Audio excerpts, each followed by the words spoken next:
Okay. So, my name is Nahiko. I'm a hacker as well as an artist.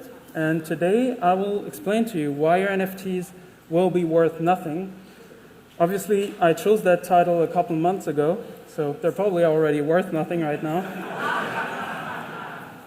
So, you can follow me on Twitter at Nahiko, Nahiko, and this QR code should be on every slide, so feel free.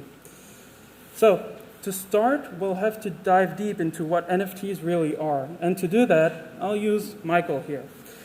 You may know Michael. Michael works in an office called the Ethereum blockchain, okay? His job is being the CryptoPunk smart contract. So he's like in a big open space with all the other smart contracts, and in his little cubicle, he answers people who call him. He has this little page, like they always do, you know, when you call them, you ask stuff, they don't even think about it. They have answers written there. This is the smart contract code, okay? So, let's look at a typical day for Michael. 9 a.m., Jim calls him, okay? Note that Jim owns CryptoPunk number 69. He asks Michael, can you please transfer punk number 55 to Pam? What does Michael do? He looks at the page, right? The page says, if they want to transfer a punk, you need to make sure they own the NFT, okay?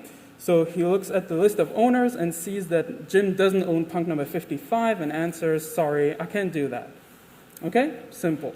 If instead Jim had asked, can you please transfer punk number 69 to Pam, then Michael's answer would have been, sure, it's done, okay? I'm going easy on you.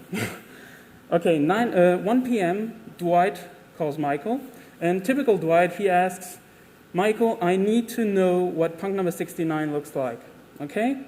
What does Michael do? You guessed it, he looks at the page, and the page says, if someone wants to see the NFT, you just send it to them, no requirements, okay? So this is what happens, right? No. In fact, this is not what happens. This is what happens. I don't know if you see it clearly, but he's sending back a link, and I'll get to why a little bit later.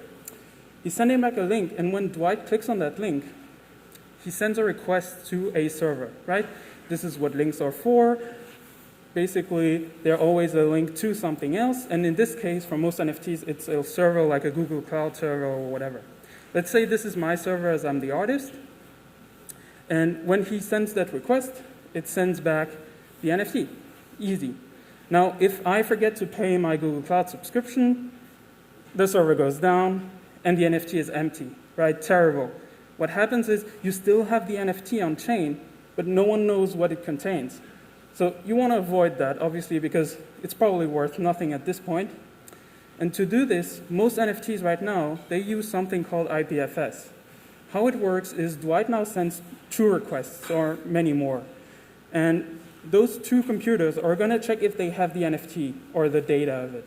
If they don't, they ask a friend. If he doesn't have it, he asks a friend, etc., etc. And it spreads throughout the network, or not.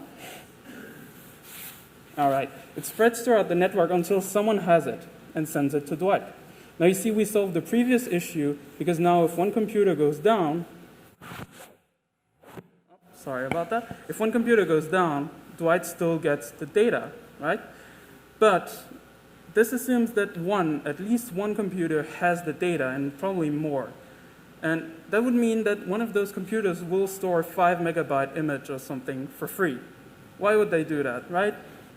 What happens is they will ask for payment. And they aggregated themselves into companies. So to summarize, you either have your own IPFS node or server or whatever, and if you turn your computer off, then your NFT is empty, or you pay a company like Pinata that has a lot of IPFS nodes, and they will store it for you, but spoiler, if they go down, so does your NFT. And I didn't talk about it, but there are specifically designed blockchains for storing data, but spoiler again, if that blockchain goes down, so does your NFT. So, remember why we do all that. This is all because Michael is sending a link, right? Why doesn't he send just the data? Well, remember where Michael is. He's in his little cubicle, and the only thing he has is this page. and the page is approximately 24 kilobytes in size. So that means that what he sends cannot be more than that.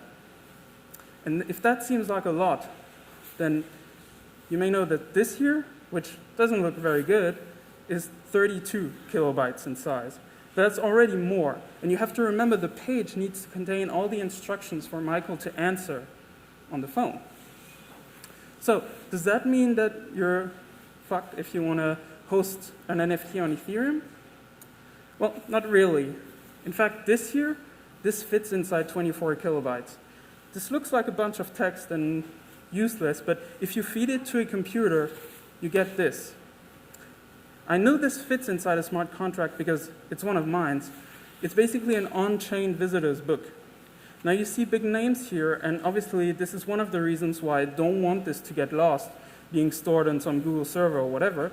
I want this to be stored for what I call eternity, right, until Ethereum itself dies. This is why I have it stored on Ethereum. And this may look ugly, but bear with me. If you dig deeper into SVGs and other file formats to try to compress the data, you end up with something like this. This is another one of my projects in collaboration with Diver Dump, and it's 100% on-chain, and it's still realistic art, right? And the beauty of this is you don't rely on any parallel services. Your NFT will live as long as Ethereum lives on, hopefully hundreds of years. Let's see. So, before I leave you, I want you to remember one thing, and it's this one.